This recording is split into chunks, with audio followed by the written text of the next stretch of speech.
We are back with another episode of the Marketing Millennials podcast. I am here with James Connolly, the CEO of Charlie Oscar. I will give James the floor to basically tell us he has a cool history through marketing. So I want you to dive into that, and then we'll go into the topic of the day. So let's get into it. Sounds good. Yeah, lovely to meet you, Daniel. Thanks for having me on. So you want the backstory of me in marketing? Yes. So my love affair with digital marketing started when I was 21, and I worked in a very small agency in London, and we had a group of clients that at the time were mobile content clients. So if the people that are listening to this, if you remember the days of ringtones and Crazy Frog, that's where my career started because they were my customers. And this was like 08, 09. And if you're a technology history buff, you'll also know that was the year the iPhone came out. And so I could quite quickly see this new technology of the iPhone killing the mobile content industry, because you were about to get every single piece of content at your fingertips for free. And so why would you pay for a ringtone or a screensaver? And I thought I need to be in this business. And so I started my first agency called Fetch, and it was a mobile agency. It was one of the first to exist, and we were going to figure out how to do mobile advertising ahead of anybody else. And the first year was an interesting experience, because we actually had a lot of brands that wanted us to come and talk to them and tell them, like, right, I'm thinking about buying an iPhone myself.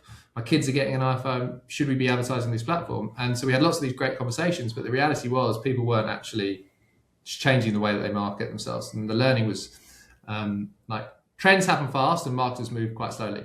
There's a subset of marketers that move really fast, and we had to figure out who they were. And in that case, it was app-based companies, because they were startups, they were going really quickly. And so we really focused on the app ecosystem.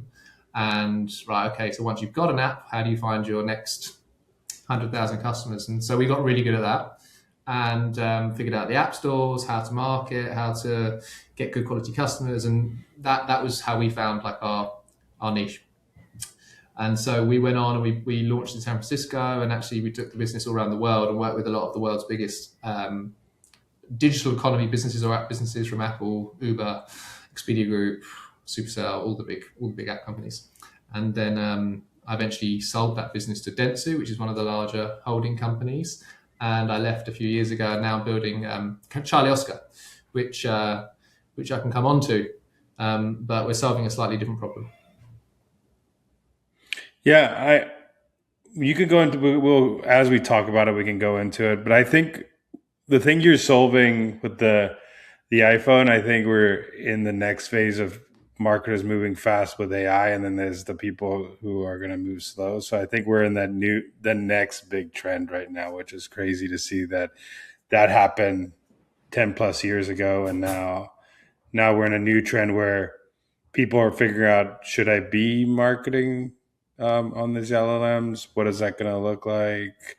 Or should I just keep my playbook the way it is and forget about that, because that's not a revenue driver right now? Yeah. So it's an interesting fork we are in the road again.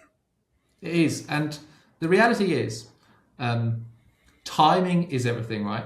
So if we launched our first business, Fetch, 2 years earlier or 2 years later, it may not have been as successful as it was, because ultimately we were solving a problem for a really fast growing market at exactly the right time. So if you apply that to what's going on now with AI, like most people think about timing as you don't want to miss the boat and you don't want to be too late because you're going to be disrupted and left behind, but you can definitely be too early. And there's so many cases where businesses have been, for the last 3 years, building AI companies, and a new model from one of the large AI companies has completely killed, wiped out thousands of businesses. From a marketer's perspective, what you cannot ignore is user behavior. And user behavior is growing really, really quickly in search trends on LLMs. But it's largely incremental. And so it's still like in the opportunities phase. What I mean by incremental is that people aren't searching less on traditional formats like Google yet, but they are searching a lot on LLMs. And so I think for most businesses, if you're not already thinking about an AEO or a GEO, which I don't think the industry has decided what to call optimization for LLMs, but if you're not looking at that already, then I would definitely be experimenting with that at the very least. I want to go into something that the industry's been trained on a lot of time, that clicks equal customers. And I know you talk about this, but when you audit a brand's marketing today, what are the first 2 to 3 signals that tell you their measurement is completely broken? Yeah, we can. You know what? We can actually tell if their measurement is broken without auditing any of the data. We can just look at the media mix, because if the media plan looks very similar to what a media plan would look like 2 3 years ago, and you're spending a lot on the dominant search platforms on brand terms and not doing anything in more mid and up funnel, then I can immediately tell you've got a measurement problem, because your advertising reporting is telling you that bottom of the funnel is driving all of your success, and we know that that's not right. Ultimately, once we've got a tool called Compass, which is largely using MMM, but it's like different measurement solutions triangulating to understand like where's the incremental opportunity in a marketing mix, not just a media mix. And yeah, if a lot of your advertising is pointed towards demand capture, bottom of the funnel, then either the measurement's broken, or you need to start thinking about moving more of your investment into mid and upper funnel channels to create more interest in your brand, in your product, in your service, or whatever it is you might be selling. And that could be non-media channels. It could be creative marketing. It could be some new platforms like TikTok commerce or whatever it might be. But it could be a brand going onto TV. Yeah, I think it's funny because I think a lot of marketers keep Google branded search and Google, because I've seen this because I used to run marketing ops, and I used to say to people, hey, branded search means something's coming from somewhere else. Someone found the brand somewhere in the funnel. It wasn't from just they randomly heard our name. But I think it's just when I see the argument of trying to make that argument back in the day, this is like 5 6 years ago, the argument back was that I could start getting more. It's easy to prove, so I can get more budget, and I could just say that I need more budget for Google because look, it's working. But when you go to these other traditional channel, not traditional, but like newer channels, TV, they're getting easier to prove now, but back then it was really hard to say that, okay, TV is the only cause unless you do like a geo test or something like that to prove it out. And most companies didn't want to do that. So what do you suggest for people to do a test to just say, okay, or rethink how they are their media mix so they're not so heavily on a search platform like Google, who's taking all their money and not really incrementally helping them grow? Yeah, the first thing I would say, by the way, Google is still a phenomenal advertising channel, but the way that you use it and the network that they have is probably underutilized in the example that you're giving me, right? I would say like the challenge you just described there, Daniel, is where business and marketing, and when I say business, it could be the CEO or the CFO and marketing, are not aligned on what success looks like. And 5 years ago, it was really difficult to prove to your board like exactly how effective your marketing spend was, other than what the click-based tracking was telling you. So you're exactly right. Well, I can actually see in the Google dashboard or the Meta dashboard or whatever it might be that this has driven this number of customers. But most sophisticated marketers would have at least had a sense or a feeling that that wasn't quite the full picture. And I think that's the feedback we get from people over the last few years. Like, yeah, it says this, but is that really happening? And now we have the sophistication of tools like our Compass, or there's loads of other ways of doing it, but using modeling and predictions to figure out what is cause and correlation of marketing and business outcome. And then once you've got a hypothesis, you can then run a test to validate that. It could be geo holdouts, or there's a number of different ways that you could run test to validate the data. But ultimately, all of this is about, and we spend a lot of time with CFOs and getting boards to align behind one source of truth. And it's like helping the business understand, okay, so what's been showing up as positive for the last 10 years in our marketing mix, we're gonna start changing the weight because we've now linked marketing input to, let's call it sales. Most customers care about sales, and we can see that we need to start moving money over here. And this is what we're going to look out for. Here are the KPIs we're going to keep an eye on. We give brands something called fields, FIODS. These are forward indicators of demand, because when you start changing your marketing mix, sometimes it takes a little bit of time to actually prove it, right? It might take 2-3 months to say, right, here we go. We did a holdout test or whatever it might be, and here's the results. This verifies what the MMM is telling us. But we can actually start to look at certain signals ahead of that, which we call fields. So it could be that, there may be your brand search will show a level of intent. So we can say, okay, right, so we've been doing some more mid and upper funnel activity. Let's say working with creators, for example, and we can see that there's been more searches for the brand. And so even though it's not sales yet, we can start to see a correlation between the new activity and some sort of demand for our brand. And so usually we would give marketers like 3 or 4 things to watch out for before you actually expect to see sales, and you can validate the test.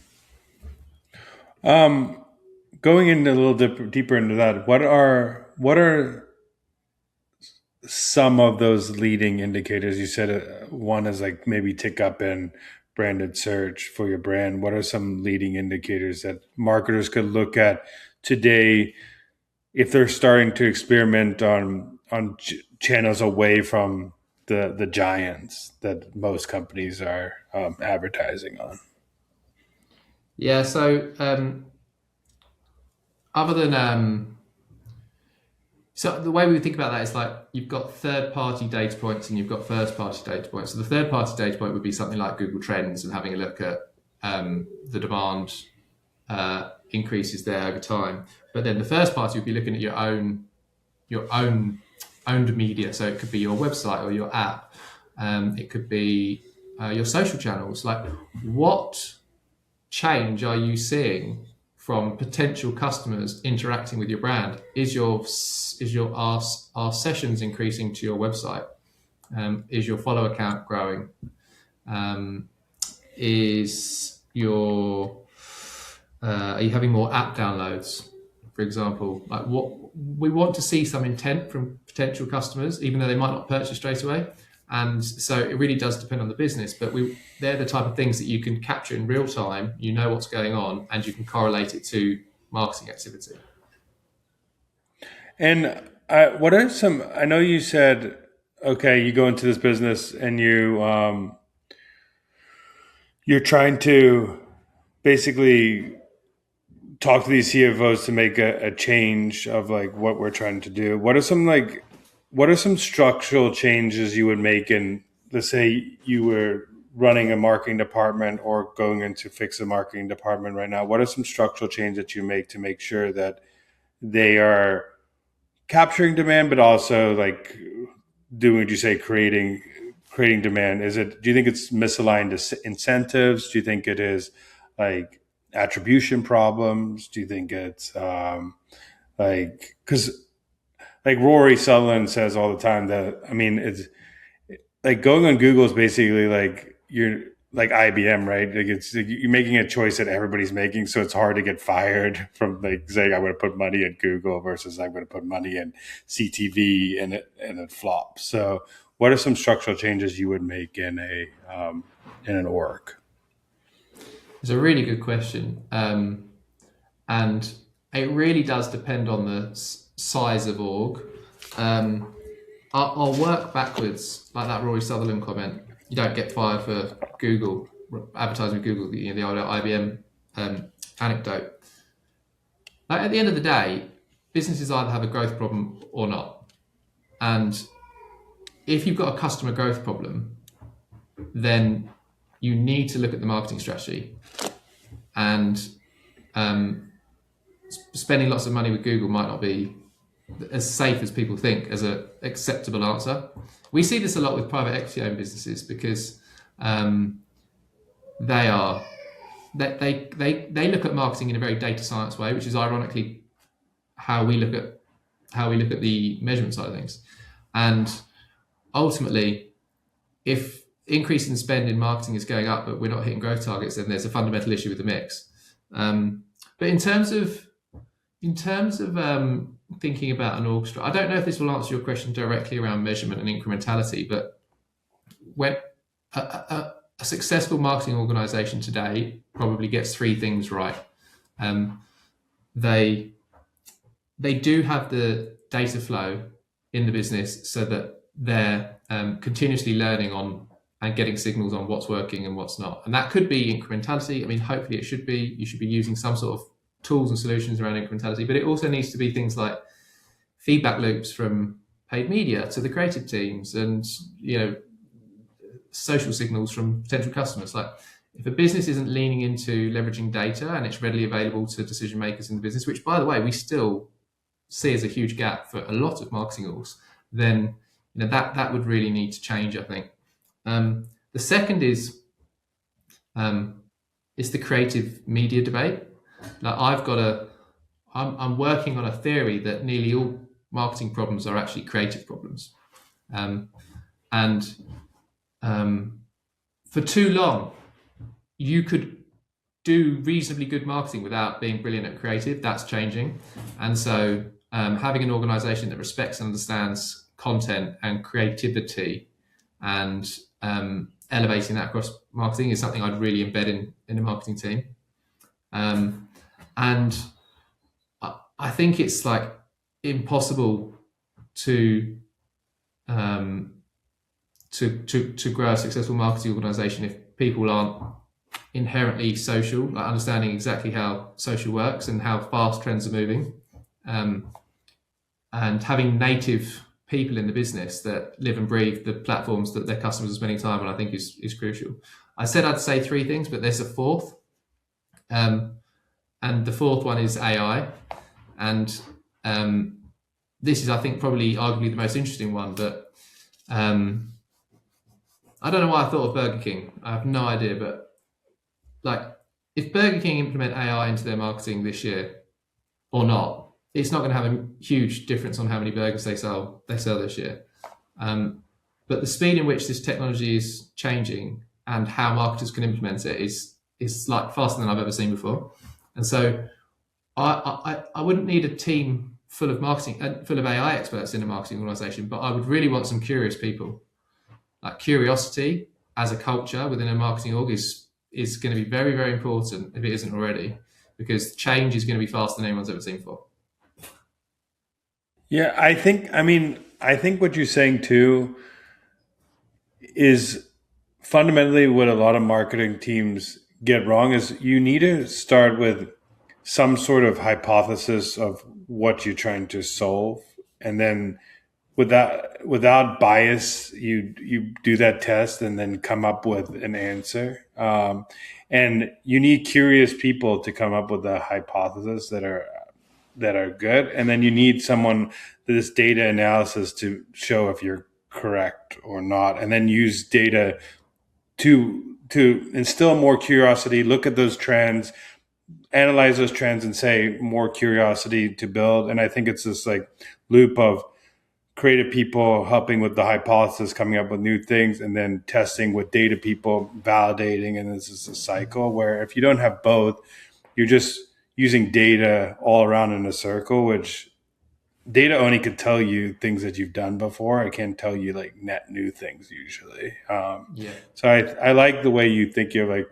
hypothesis with these creatives, because I do believe too that creative is the new targeting. I think people have mastered targeting 5-10 years ago. Now creative is the new targeting. So if you're not good at creative, you're not good at now targeting in this day and age. Well, that's because there's no other way of targeting anymore, because if you're advertising with the core platforms, then really your only lever is creative. And that's why we're seeing this like huge increase in demand for creative at scale, like we're talking about actual creative assets now rather than creative thinking, but the algorithms like Andromeda in Meta, and basically from AppLovin through to TikTok and Meta, everyone's got their own version of a AI algorithm that basically demands thousands of ad creatives, and will place the ad. They'll place the ad creative in front of the right person at the right time. And really, the way of winning an auction these days is by, as you rightly say, it's like you just need velocity at scale of creative. So that is really, really pushing brands to have variation, and they just can't keep up. I do think that will. My guess is this is a really good thing for the industry, but just quite difficult at the moment because everyone's thinking about scale rather than quality. And I think the market will evolve, and I think what we're going to see is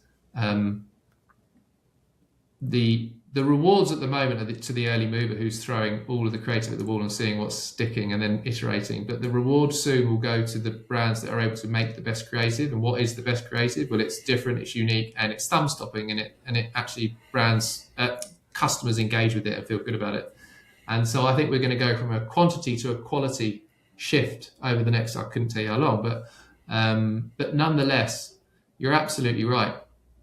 You can only optimize your way so far. Like at the end of the day, you need creative thinking, and it's not. I always say creative thinking is not reserved for the creative team.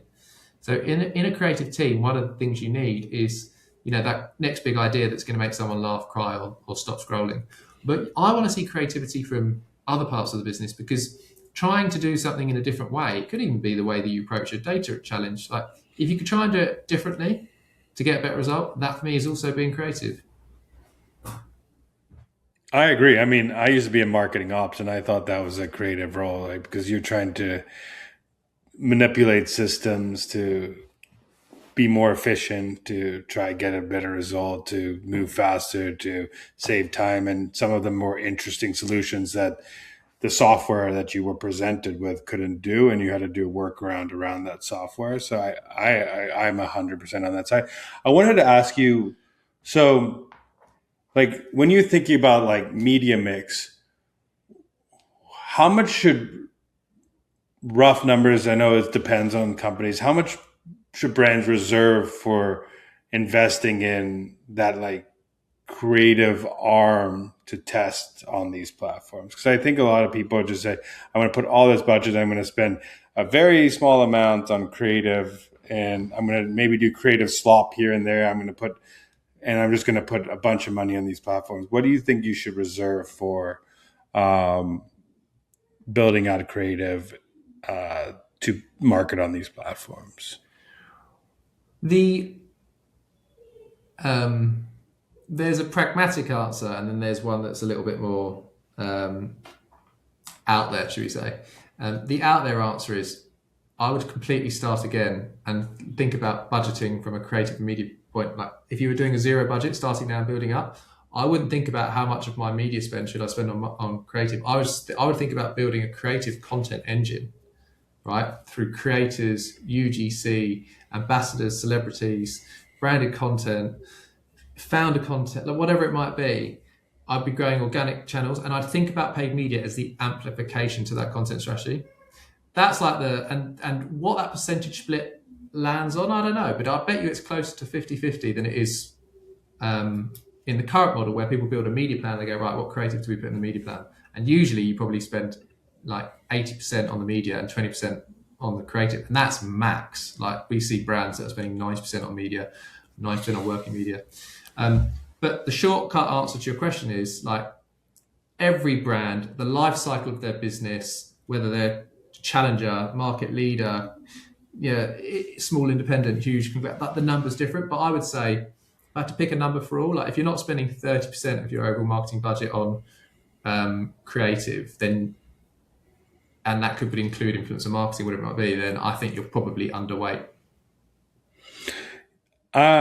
I think it's funny because I think we as marketers have been trained to not think of that as a like a network, a channel to invest in. We've been thinking of like influencers of these one-off buys. We think of influencers as just paid posts.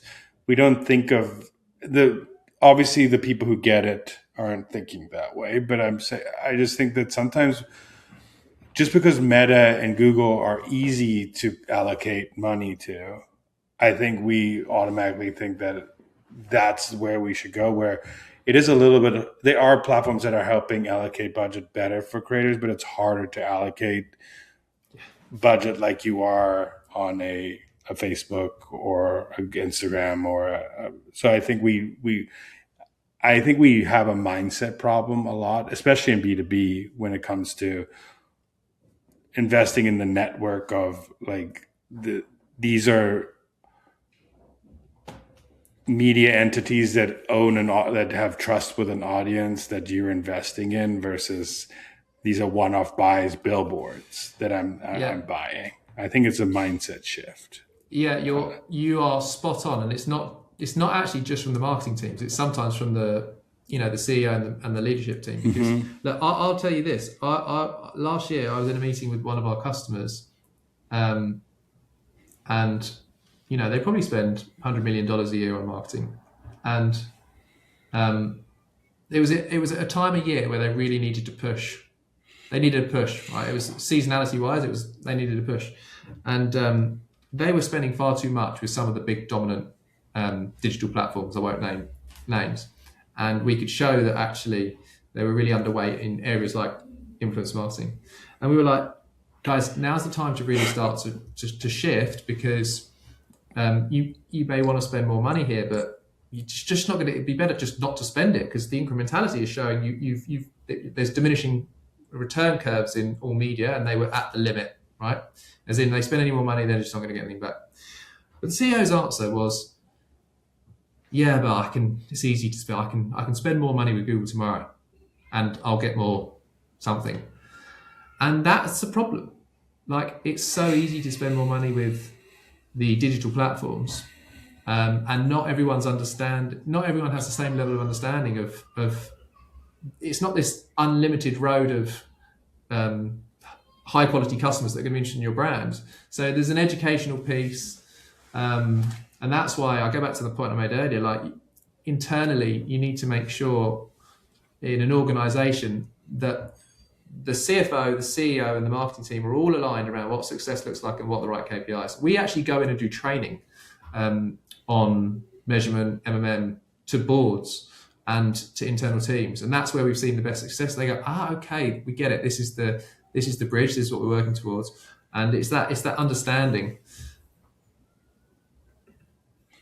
Yeah, I mean, I think the whole problem obviously is a lot of people just don't know how to execute good measurement, and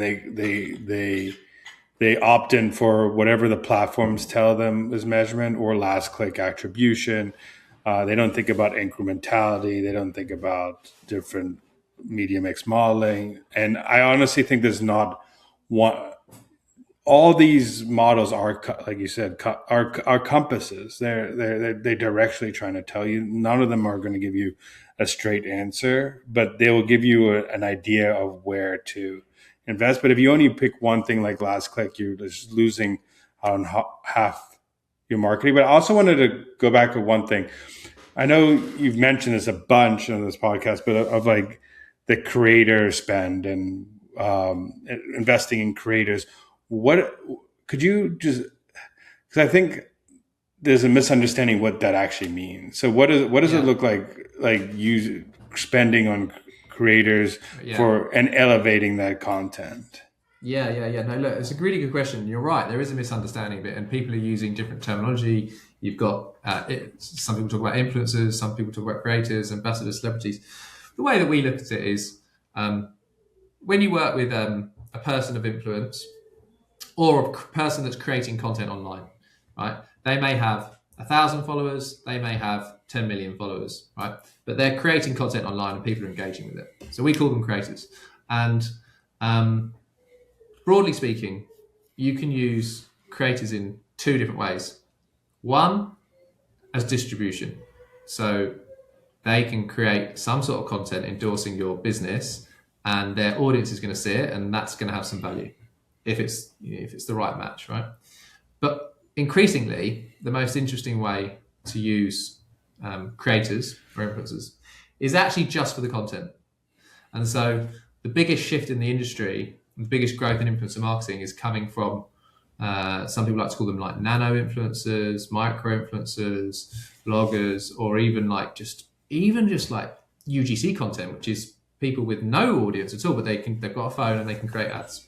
And that part of the industry is growing really, really quickly for what we discussed before. Number one, paid media is still the biggest line item on most marketing organizations, certainly in consumer marketing, on most marketing organizations' plan.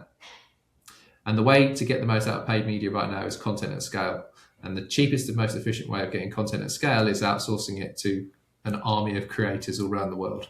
And so creator marketing as a content engine is incredibly powerful, but naturally you want to work with smaller creators because you're not interested in their followers. You're interested in their ability to create content, and then you'll take that content and you might repurpose it and use it in a paid advert. You might do what's called whitelisting, or Meta might call it partnership ads, where you collaborate with them and advertise under their account. But that is the biggest driver in creator marketing. But on the distribution side, you've then got, and that's usually reserved for slightly larger creators and influencers, where ultimately you want their audience.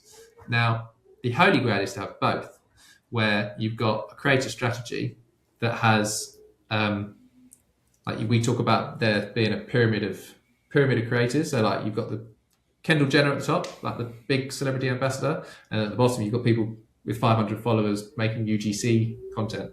And like you really want that entire pyramid working for you, where it's driving organic reach, so reaching their audience without having to pay any advertising, but giving you a volume of different creative that you can use in your paid media. I think that, I mean, the create, I like the way you framed the nano creators as not only, it's not a distribution engine, it's a content creation engine, because I also think they, even if you're not using them as a distribution engine, they do inherently know how to talk to those audience, because they grew some sort of following with that audience, and they're an audience that you want to market to. So they understand that market, and you want to market to that audience. And most marketing teams, unless you're marketing and marketers, don't have the best deep understanding of that audience that they're marketing to, because they haven't lived the life of that audience. They haven't been a day in the life of that audience. They're not doing that job. So the best way to do it is get people who are doing that to talk about that and put that as your content. So I like the way that you framed that. I think that's super important to help scale your paid advertising as well. Yeah, and it's multifaceted, but that's what's going to have the biggest impact on any marketer's plan if they're inherently spending on paid media.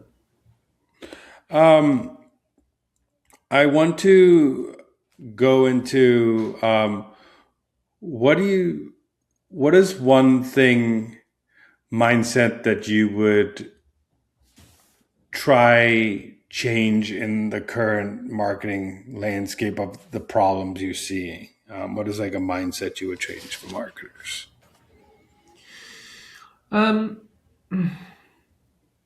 Yeah, I mean, two things that spring to mind. One is, I think you need to get really good as a marketer at distinguishing between the noise and the signal, because there's a lot of change, but there's also a lot of bullshit in marketing.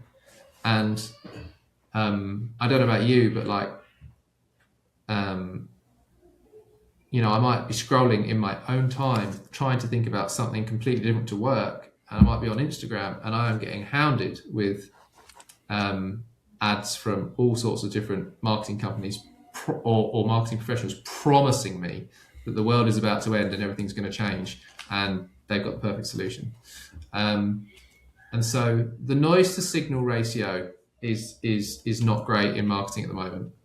Um, I'm seeing so many adverts and people talking about things that would actually just breach the meta T's and C's. So there's a lot of crap.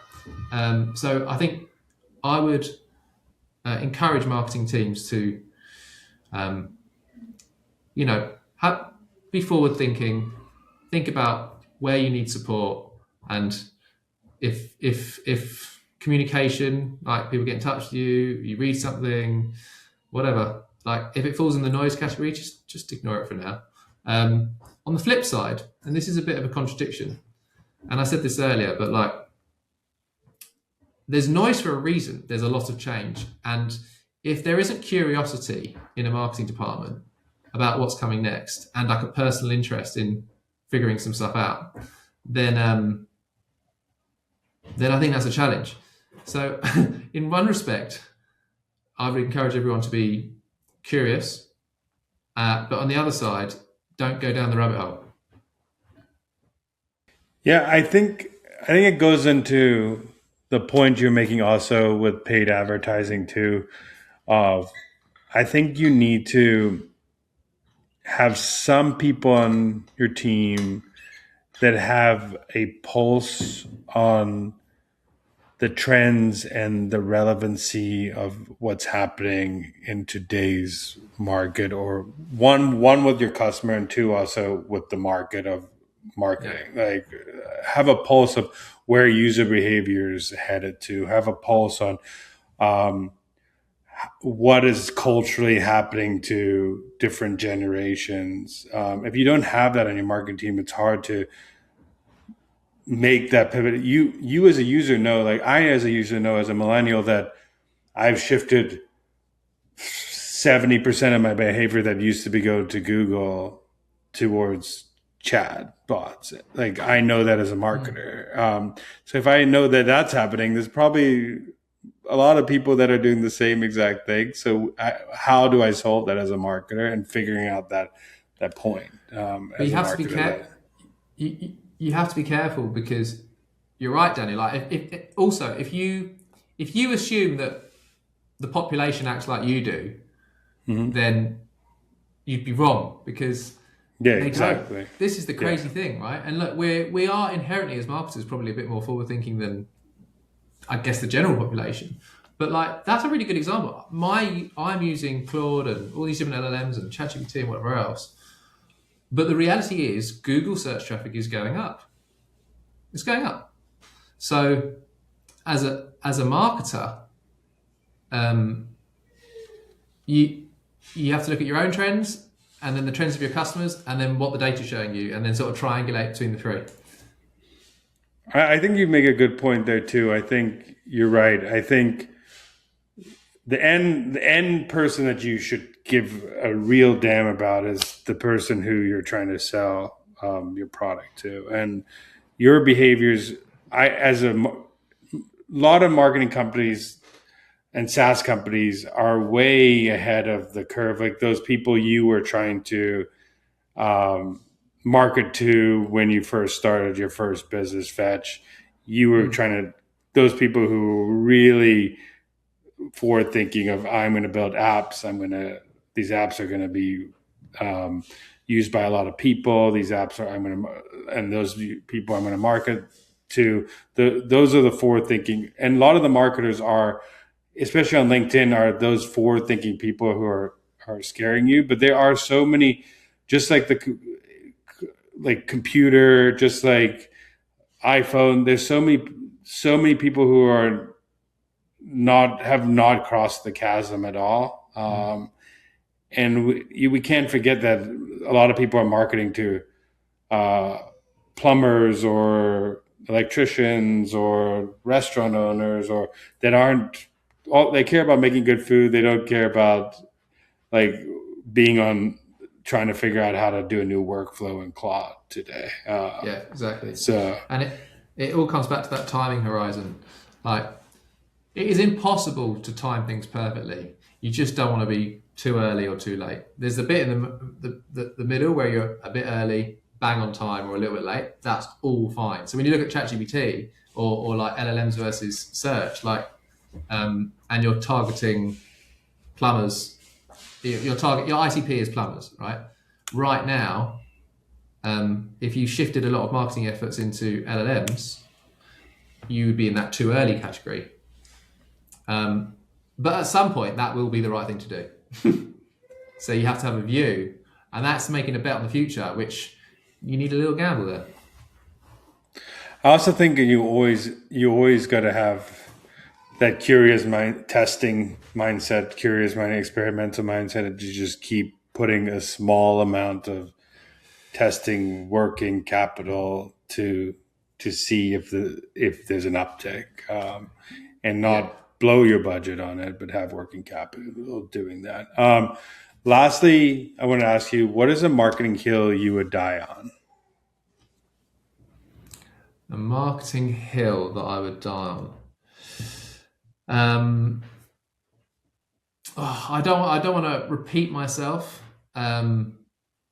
but just there's billions and billions of dollars of advertising being wasted every year, and it's because people are using last click measurement. And so we've spoken a bit about this, but if you really think about it, last click basically says user clicks on this advert, sale happens. So because they clicked on the advert, the sale happened. And it's a bit like being a Brit, I'm a soccer fan. And so if you think about soccer, you've got 11 players, and the striker tends to score the goals. But that doesn't mean that all the goals happen because the striker put it in the net, right? You still need the wingers. You need the defenders. You work as a unit, and then the ball gets crossed in and the striker scores the goal. If we took last click measurement and applied it to football, you'd have 11 strikers on the pitch. It'd be a disaster. So, I would die on a hill for moving away from last click as your single source of truth of measurement. I think that was one of the best analogies I've heard for people who understand football or soccer, as you call it in the U.S. But I think it's super true. You don't base your game plan off of this one score, and I think you have to play offense in marketing, but you need some defense. You need something. You need defense in marketing, and defense is usually in marketing that long-term brand building, moat building, because the best defense usually wins in the long term. They may not win the first one or two games, but usually the best people who are stopping the goals, succumbing the goals, are usually the team that ends up winning in the long run. Maybe not the short run, but in the long run. So I really like that analogy. Oh, good stuff. I'm driving my team up the wall with all my sports analogies. I don't know where they're coming from, but it's just that's how I like to see things. No, I do too. I've given the football analogies a lot because I played American football, so I've given those analogies a lot when it comes to marketing ops and stuff like that. So I totally get it. Lastly, where can people find you and what you're doing? I'm pretty active on LinkedIn. So search for me, James Connolly, and I'm sure you'll find me. And that's probably the place. Amazing. Thank you so much for joining. I really appreciate it. Thank you for having me on, Daniel. That was really interesting, and you're building an awesome community. Congratulations.